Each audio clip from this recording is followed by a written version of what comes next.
guys! Welcome to my vlog. I am Jaram Nolot M. Piquero, and for today's vlog, we are going to make a sandwich. Tuna sandwich with egg, and we are going to make that today step by step, and I hope that everyone who is watching this will learn a lot from this, and we will make a delicious and a good sandwich. So let us start to the video.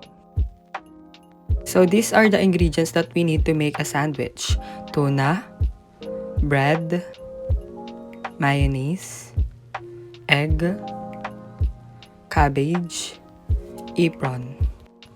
The first step that I do is I boil the egg and waited until it is boiled, and I will put it as an ingredients later. And the next thing is I put the tuna to the strainer and remove the liquid in the tuna so that it can be a pure solid, so I can mix it with our ingredients and it will be the base of our sandwich.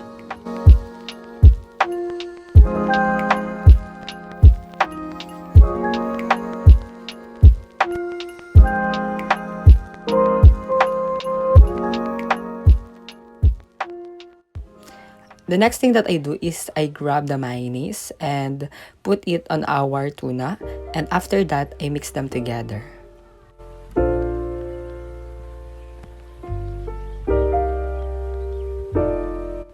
I will put a lot of mayonnaise because it can help our tuna to become spreadable and to be more liquid, so it can stick into our bread later. After that, I grab our cabbage and put it into our mixture.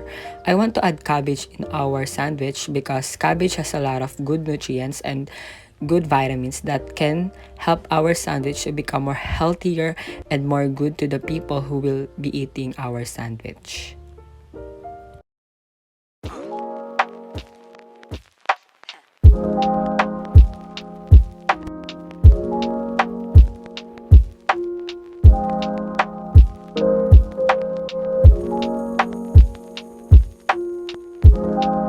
The next thing that I do is I grab our egg and put it into our mixture so it can add more flavors and more protein to our sandwich.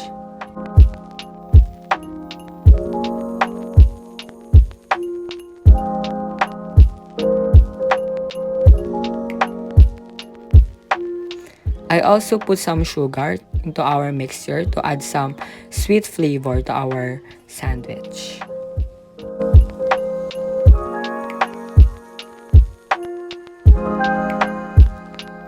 After all the procedures that I do earlier, I put all the fillings into our structure or base to finish our sandwich.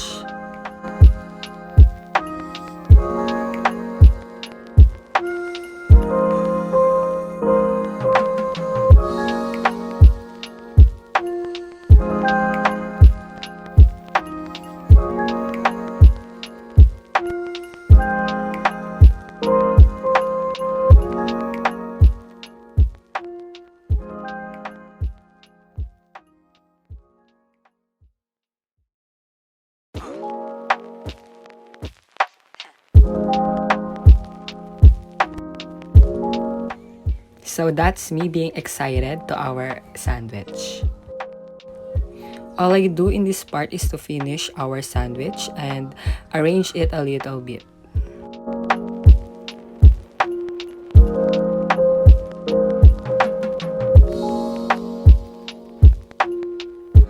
I also cut our sandwich into triangle patterns to make it more appealing to our eyes.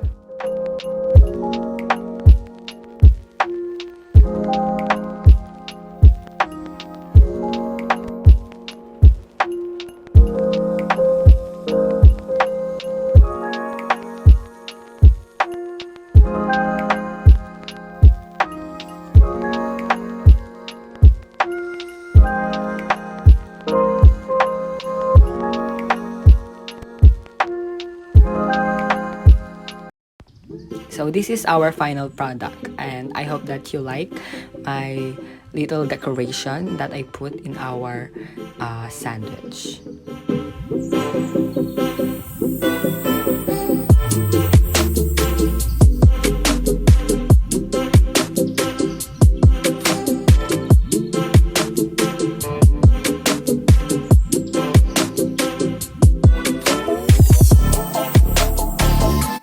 So this is me eating my sandwich that I make.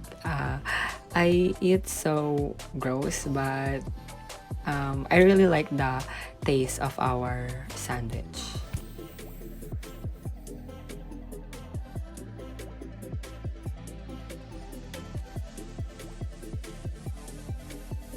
Thanks for watching this video, and I hope that you enjoy this video and like this video. So don't forget to subscribe and like and share. So I hope that I will see you next on my next vlog. So bye.